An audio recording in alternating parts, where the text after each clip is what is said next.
why would anybody want to write about that? And I've gotten that question more than once through the process of doing this book. And I'm always, that's the one question I have trouble answering, because I can't fathom writing about anything else. If we have words, and if the words are here to help us make sense of our lives, the thing we really have to make sense of is when death comes charging in on its terrible horse, whether it's genocidal death or whether it's 3 bullets fired in a dormitory at a little tiny college in Western Michigan, and shatters the meaningfulness of life for everybody. And everyone has to put it back together again. Mostly the way people put things back together is through making stories out of them. Some of us write them down. That's my version of creative nonfiction. That's why I wrote the book. I'm pretty satisfied with how it came out. I think I got at what I thought it was about and gave some credence to other people's views of what it was about as well. So I think fundamentally it's the universal and eternal human search for meaning that makes nonfiction writing and the reading of nonfiction so incredibly powerful and gratifying and desperately useful in 2011 when there is so much to make sense of. So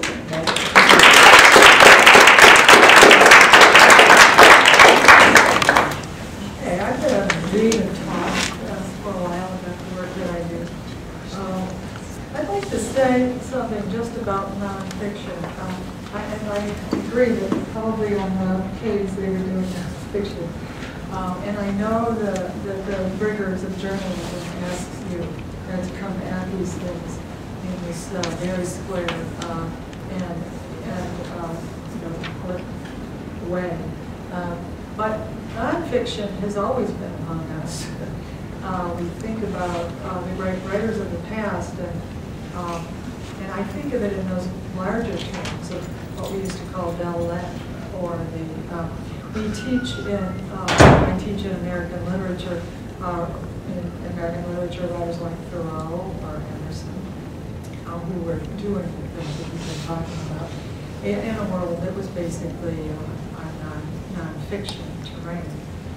I've also, in my career, studying American writers, have looked at writers who took nonfiction very seriously. So I'm thinking about it in this rather older and richer tradition, perhaps. Although I know that we want to teach it today, and we want to talk about it in new ways, and I appreciate those discussions too. I was trained, I came to writing, so I was trained at Northwestern. I have a PhD in American literature, and I was trained, I'm old enough to have been trained in close readings. That is to say, the idea is that you take a text and you make meaning of it. So the first book that I wrote on the American writer Edith Wharton was a book that tried to do 2 things, and I'm going to talk about that struggle to do 2 things and how it's informed the rest of my work.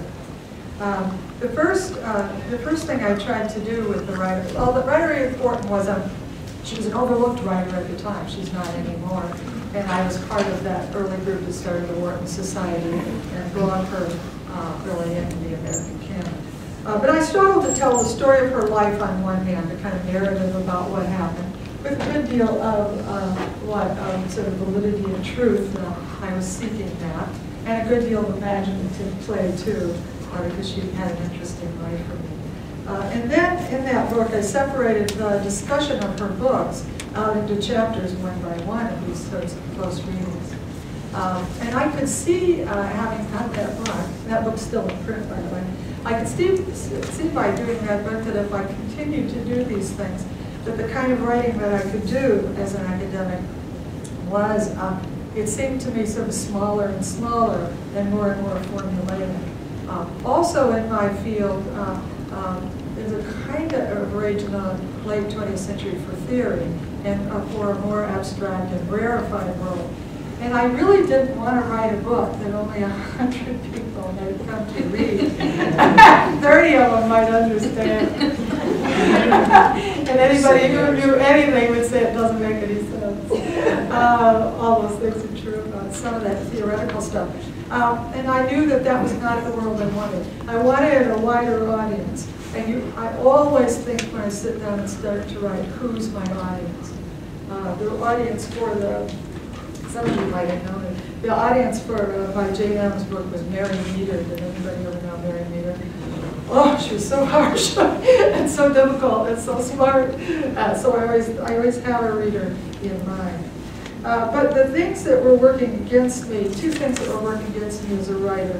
One is the kind of dryness of close readings that ask a scholar to sort of look over your shoulder and to point out things here and there about a text that might very well stand on its own. And so that job, which is sometimes the job of a classroom teacher, bothered me. And the other thing that bothered me was the grip of the narrative. As Tracy Kidder put it the other night, he said, I had to get out of the pattern of telling one thing and then another thing after another thing, this sort of grip of chronological narration. How to break free, how to break free of those patterns was something that troubled me as a writer. So that when I began to work on, there's some things that I did when I began to do a literary biography of Jane Addams. Now, if you know who Jane Addams is, she's the founder of Hull House. She's the first American woman to win the Nobel Peace Prize. So she's an important public figure. What I decided, and she is an earnest nonfiction writer if ever there was one. Jane Addams would go out and talk to everybody and then very carefully let those voices play out in the books that she wrote about American culture. So anyway, in trying to do to craft a literary biography of Jane Addams, what I hoped to do was to synthesize those two parts of what I wanted to do, close readings and the telling of a life. Now, for Jane Addams, the way that I came at it, and it's a way sort of similar to Tracy Kidder's way of doing things. I read all of Jane Addams' letters. Reading someone's letters, I discovered, is as fascinating as reading any novel you'll ever read, because all the voices are real voices. And so when she talks with Tolstoy or she writes to Yeats, those are real voices. Anyway, as I was reading the Jane Addams letters, thinking about how to put this book together, I wanted to talk about her life and then also about her books. I wanted her prose to become part of what I talked about. And I can tell you how difficult it was to break away from the life itself, to break away from what Tracy Kidder was saying, writing about one Jane after another.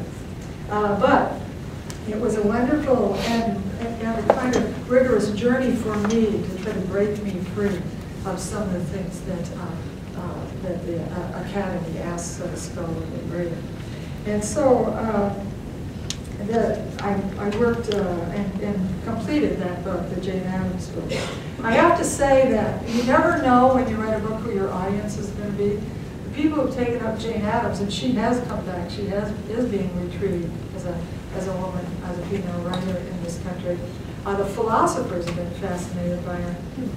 And they call me and want me to have seminars and talk to them about her as a writer.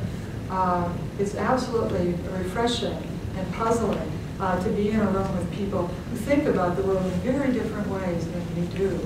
And it seems to me that the opening of nonfiction in other realms of other audiences allows for that possibility of conversation. And I'm grateful for that. What I learned is that this postmodern desire to look around and to find the odd bit and write about the odd bit can greatly enrich your reading of literature and writing about writers. So I want to say something about the book that I came to next. And people say to me, "It's such a strange career." Kind of poor read. The next book I did went back to Edith Wharton, but I decided, maybe somewhat perversely, to take something that most people would talk about in a footnote, or nobody would note as important, and to take that detail, and you could do it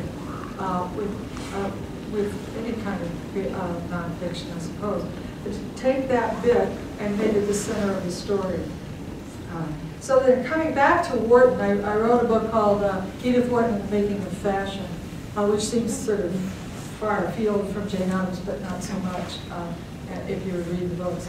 But anyway, what I did was to take the idea of fashion and making of clothing, the creation of clothing, and then as I got more and more involved in it, the actual work of garment workers and the creation of clothing, to take that as my central theme. And it brought me back to work in really refreshing and surprising ways. One of the things I did was to go to I went to the Fashion Institute at the Metropolitan Museum of Art. And I started looking at clothes. So this was a dress that I looked at, for example. You can go there and they'll, for 2 hours, they'll bring out 10 garments and you can try to read the garments.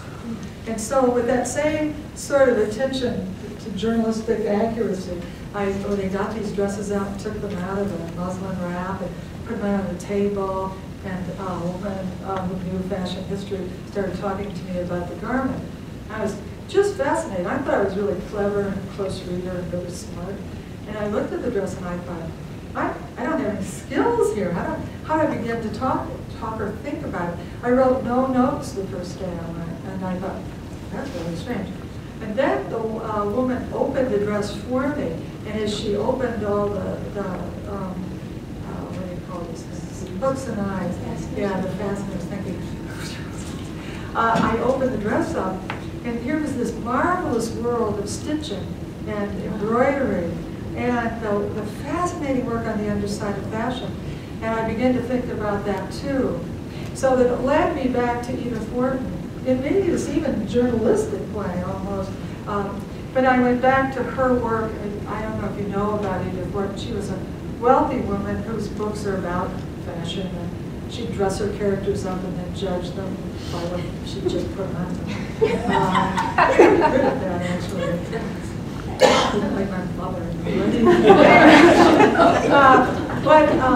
So what she did during the war, when all hell broke loose in Europe, she was in Paris, and she could see these young refugees who were streaming in from Belgium.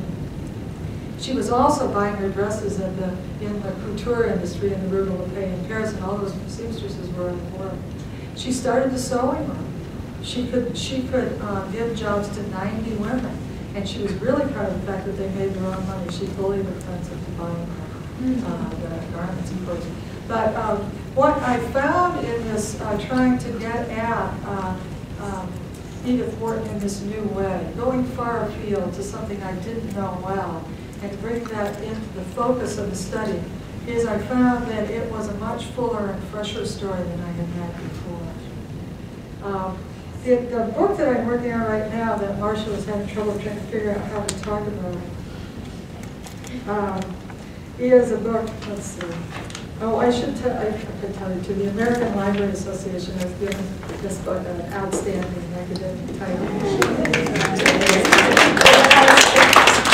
I have stickers, I'm sorry. I have stickers. And they match the book. The book that I'm working on right now, and again, this desire to go out and find the unusual. I went back, I haven't done a book on a man before, that's unusual. So I decided I'd write a literary biography of Theodore Roosevelt, a man who's known for all sorts of other things. But he wrote 35 books. He started writing when he was 9. He finished writing the night he died, as he put together manuscripts that he was working on. So that, as with Jane Addams, I'm taking a big public figure and trying to talk about that person as a writer. And what I'm finding fascinating, one of the things I'm finding fascinating, you could all ask me questions about Theodore Roosevelt, by the way, that I couldn't answer yet. But I'm doing a paper in Prague. I don't know if any of you are going to be in Prague this summer. There's a Prague summer program for creative writers. And I've been asked to give a scholarly talk.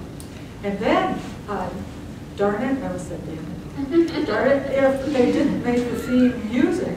I don't know anything about music, and I thought, I can't do that. And I thought, well, I didn't know anything about fashion either. And